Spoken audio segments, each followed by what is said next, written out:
ఏంటిది? Hello viewers, ఈరోజు మా ఆఫీస్లో ఫ్రైడే మెనూ చూద్దాం. మా ఆఫీస్లో Wednesday and Friday non veg ఉంటుంది. క్యాంటీన్లో క్రౌడ్ కంట్రోల్ చేయడానికి మనం ముందుగా యాప్లో బుక్ చేసుకోవాలి మన టైం స్లాట్. నా టైం స్లాట్ వచ్చేసి 12:45. ఫస్ట్గా మనం చికెన్ దమ్ బిర్యానీ వేసుకుందాం.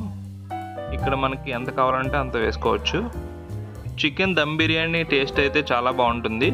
ఇక్కడ చికెన్ బిర్యానీతో పాటు మనకి వెజ్ ఐటమ్స్ కూడా ఉంటాయి. ముందుగా మనకి సలాడ్ ఉంది, నెక్స్ట్ వైట్ రైస్, అండ్ ఇది వెజ్ బిర్యానీ, ఇది వెజిటేరియన్స్ కోసం. ఇది వచ్చేసి పప్పు టమాటో, ఇది వచ్చేసి సాంబార్, ఇది వచ్చేసి మనకి బిర్యానీ కోసం గ్రేవీ తయారు చేశారు. సో ఇది వచ్చేసి మనకి రైతా అండ్ తొక్కు పచ్చడి, పెరుగు, పాపడ్స్. ఇది వచ్చేసి వెజిటేరియన్ కోసం పన్నీర్ కర్రీ, మనకు కావాలంటే పన్నీర్ కర్రీ కూడా వేసుకోవచ్చు. రైస్లో ఒక రోటీ ఉంటుంది కదా, బట్ ఇవాళ మనకు వచ్చేసి పూరి ఉంది.